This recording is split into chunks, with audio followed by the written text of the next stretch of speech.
Hi మామ, welcome back. Hero Varun Tej తను చేస్తున్న సినిమాలు బ్యాక్ టు బ్యాక్ ఫ్లాప్లు అవుతున్నాయి. కొన్ని సినిమాలు అయితే ఎపిక్ డిజాస్టర్ కూడా అవుతున్నాయి. తప్పు ఎక్కడ జరిగింది? హీరో వరుణ్ తేజ్ సెలెక్ట్ చేసుకున్న స్టోరీస్నా, లేకపోతే డైరెక్టర్స్నా, సినిమాల కంటెంట్ లేక సినిమాలు ఫ్లాప్ అవుతున్నాయా? ఎందుకు? టైం ఏదైనా బాగోలేదా? సో మొత్తం మనం ఈ ఇన్ డెప్త్ రివ్యూలో మాట్లాడుకుందాం. మొదటిగా మామ, హీరో వరుణ్ తేజ్ డిఫరెంట్గా ట్రై చేస్తున్నాడు. స్టార్టింగ్లో తనకి లవ్ స్టోరీస్ బాగా సెట్ అయింది. First movie Mukunda, love subject, family, అదేదో కొంచెం ఆడేసిందిలే. ఆ తర్వాత ఫిదా మూవీ మామ, డైరెక్టర్ శేఖర్ గమ్మల డైరెక్షన్లో, హీరోయిన్ సాయి పల్లవి. ఆ సినిమా డబుల్ బ్లాక్ బస్టర్ అయింది. మామూలు బ్లాక్ బస్టర్ కాదు, చిన్న సినిమాలోనే ఎక్కువ కోట్లు వచ్చిన సినిమా అప్పట్లో. ఆ తర్వాత తొలి ప్రేమ కూడా తన ఖాతాలో ఒక సూపర్ హిట్ పడింది. ఆ తర్వాత మామ ఇంకా రాడ్లు, గనీ మూవీ కానీ, ఆపరేషన్ వ్యాలంటైన్ మూవీ కానీ, గాంధీవదార అర్జున మూవీ కానీ, ఇలా బ్యాక్ టు బ్యాక్ అన్ని సినిమాలు ఫ్లాప్.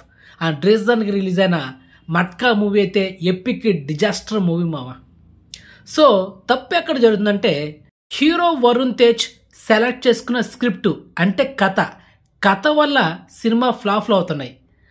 డైరెక్టర్ ఎప్పుడు ఫెయిల్యూర్ అవ్వడం మామ, కథే ఫెయిల్యూర్ అవుతుంది. సో దానివల్ల సినిమాలు ఫ్లాప్ అవుతున్నాయి.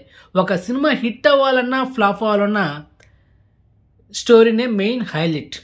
సో సినిమా హిట్ అవ్వాలన్నా డిపెండ్ అయ్యేది కథే. సో కథ బాగుంటే ఆటోమేటిక్గా హిట్ పడుతుంది.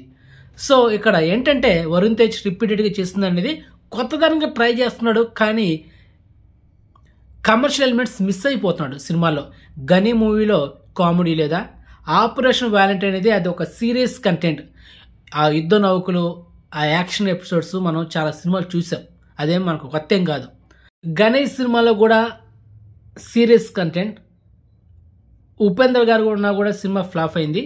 అండ్ అదేవిధంగా గాంధీ అర్జున, ఇది కూడా సీరియస్ కంటెంట్, సినిమాలో కామెడీ కూడా లేదు.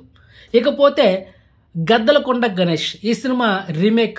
సో దీని గురించి చెప్పాల్సిన అవసరం లేదు, జస్ట్ యావరేజ్ టెక్ అయితే వచ్చిన సినిమాకి పర్లేదు. ఈ సినిమా అయితే తన కెరీర్లో ఒక సగటు సినీ ప్రేక్షకుడు థియేటర్లకు వచ్చేది ఎందుకంటే తెలుసామా, కమర్షియల్ ఎలిమెంట్స్ ఉన్నాయా, ఒక మంచి ఫీల్ గుడ్ మూవీ మనం చూస్తున్నామా, ఒక మంచి ఫ్యామిలీ అంటే మనం చూస్తున్నామా, మన కడుపుబ్బ నవ్వించే కొన్ని సీన్స్ ఏమైనా ఉన్నాయా, ఎమోషన్ సీన్స్ ఏమైనా ఉన్నాయని ఒక సగటు ఆడియన్ థియేటర్కి వచ్చేది అందుకే.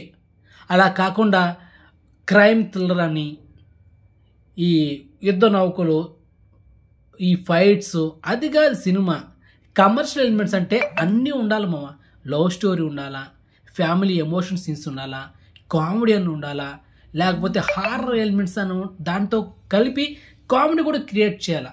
ఇలా ఉంటేనే ప్రతి ఒక్క కంటెంట్ సినిమా హిట్ కాకపోతే యావరేజ్ అవుతుంది.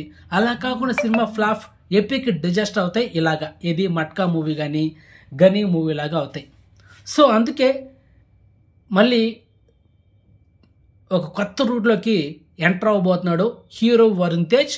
డైరెక్టర్ మేర్లపాక గాంధీ, అంటే వెంకటాద్రి ఎక్స్ప్రెస్ డైరెక్ట్ చేసిన డైరెక్టర్. మొత్తానికి మన హీరో వరుణ్ తేజ్ హీరోగా రాయలసీమ బ్యాక్డ్రాప్లో ఒక హారర్ కామెడీ మూవీ అనౌన్స్మెంట్ తొందరలో రాబోతుంది. రీజన్గా ఇంటర్వ్యూలో కూడా చెప్పాడనమాట. మొత్తానికి ఒక మంచి ట్రాక్లు అయితే పడ్డాడు. నాకైతే ఫుల్ ఖుషి మామ ఈ న్యూస్తో. ఎందుకంటే horror and comedy minimum guarantee movies మామ. ఫస్ట్ డే హిట్ టాక్ పడిందా సినిమా బ్లాక్ బస్టర్ అయిపోతుంది. అలాంటి కంటెంట్స్ చూస్ చేసుకున్నాడు హీరో వరుణ్ తేజ్. నాకైతే ఫుల్ ఖుషి అనమాట. ఎందుకంటే చూస్తున్నాం మనం 4-5 సినిమాలు.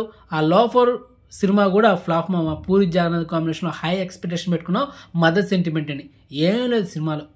సో మొత్తానికి మంచి ట్రాక్లో పడ్డాడు మేర్లపాక గాంధీ. మొత్తానికి తనకి హిట్ ఇవ్వాలని కోరుకుంటాం మనస్ఫూర్తిగా. రీజన్గా మనం శివకార్తిక నటించిన latest double block buster movie Amaran, అది కూడా సీరియస్ కంటెంట్, కానీ దాంట్లో క్యూట్ లవ్ స్టోరీ క్రియేట్ చేసి సాయి పల్లవి ఒక క్యారెక్టర్ని డిజైన్ చేసి, తర్వాత శివకార్తికేయన్ యాక్టింగ్ కానీ, దానికి మించి సాయి పల్లవి యాక్టింగ్ మామూలుగా లేదు మామ. సెకండ్ హాఫ్లో సీరియస్గా వెళ్తుంటుంది, ఒక పక్క ఫ్యామిలీ సబ్జెక్టు. కానీ సినిమాలో కామెడీ లేదు, కానీ ఆ స్క్రీన్ ప్లేతో, ఆ టేకింగ్తో, యాక్టర్స్ పర్ఫార్మెన్స్తో లగ్గించేసాడు డైరెక్టర్. సో అందుకే క్లైమాక్స్ చెప్పవలసిన లేదు, కంట్లో నీళ్ళు వచ్చేస్తాయి హాఫ్ అన్ అవర్ వరకు. అలాంటివి ఉండాలా, ఒకటి ఎమోషన్ ఉండాలా, సినిమాలో కామెడీ అన్న ఉండాలా, లేకపోతే ఇన్ డెప్త్ మొత్తం లవ్ స్టోరీ అని ఉండాలా. ఇది ఏది కాకుండా సీరియస్గా వెళ్తూ ఉంటే ఎన్ని సినిమాలు తీసినా, ఏ హీరో ఇలాంటి సబ్జెక్టులు తీసినా సినిమాలో ఫ్లాప్ అవడం మాత్రం పక్కా. సినిమా అంటే కమర్షియల్ ఎలిమెంట్స్ కానీ, ప్రతి ఒక్కటి ఎమోషన్స్ కానీ, లవ్ సీన్స్ కానీ, కామెడీ కానీ, ఫ్యామిలీ సెంటిమెంట్స్ కానీ, ఫైట్స్ అన్నీ ఉండాలి మా సినిమా అంటే. ఇంకో ఎగ్జాంపుల్ చెప్తాము, బెస్ట్ ఎగ్జాంపుల్. రీసెంట్గా సూపర్ స్టార్ రజనీకాంత్ గారు నటించిన లేటెస్ట్ మూవీ వేటయ్యన్. అది ఒక మంచి సబ్జెక్టు, కానీ కమర్షియల్ ఎలిమెంట్స్ తగ్గడం వల్ల కామెడీ లేదు మామ.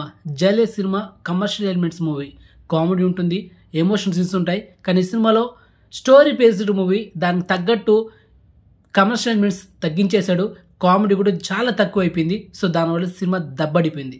ఒక 4 సంవత్సరాల ముందు మన తెలుగు సినిమా ఎలా ఉండింది తెలుసా?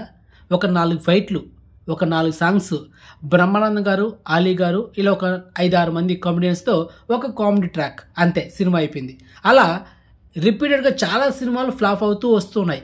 ఎప్పుడైతే మన తెలుగు ఇండస్ట్రీలో సాయి ధర్మ తేజ్ నటించిన ఒక డిఫరెంట్ హారర్ సబ్జెక్ట్ విరూపాక్ష, ఆ సినిమాతోనే మళ్ళీ కంబ్యాక్ అయింది.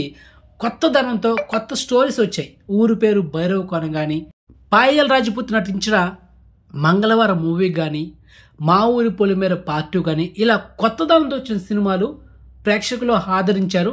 సినిమాలు హిట్ అయ్యాయి, బ్లాక్ బస్టర్ కూడా అయ్యాయి. సో ఇలాంటి సబ్జెక్టులే కావాలా. అలా కాకుండా ఇలా డిఫరెంట్గా ట్రై చేస్తే ఇలాగే ఏడుస్తాయి అనమాట. డిఫరెంట్గా ట్రై చేయాలి, కానీ దాంట్లో మ్యాటర్ ఉండాలా, సబ్జెక్ట్ ఉండాలా. సబ్జెక్ట్ లేకపోతే ఏం చేయలేం. ఎంత ఖర్చు పెట్టినా, ఎంతమంది యాక్టర్స్ ఉన్నా సినిమా ఫ్లాప్ అవడం పక్కా, దాంట్లో డౌట్ లేదు. సో మొత్తానికి ఒక మంచి ట్రాక్లో అయితే వచ్చాడు హీరో వరుణ్ తేజ్. మేర్లబాక గాంధీ డైరెక్షన్లో హారర్ అండ్ కామెడీ సబ్జెక్ట్తో రాయలసీమ బ్యాక్డ్రాప్లో సినిమా రాబోతుంది. మనకు 2025లో థియేటర్ రిలీజ్ అవుతుంది. కమింగ్ సూన్ అఫిషియల్గా అనౌన్స్మెంట్ అయితే రాబోతుంది పక్కా. ఓకే, సో మొత్తానికి ఇన్ఫర్మేషన్ ఇదే మావా. సో ఇన్ఫర్మేషన్ మీకు నచ్చితే కనుక వీడియోని లైక్ చేయండి, వీడియోని షేర్ చేయండి, ఛానల్ సబ్స్క్రైబ్ చేసుకోండి అండ్ నోటిఫికేషన్ ఆన్ చేసి పెట్టుకోండి. సో నెక్స్ట్ మంచి ఇన్ఫర్మేషన్తో మళ్ళీ మేము ఉంటాం మావా. బాయ్.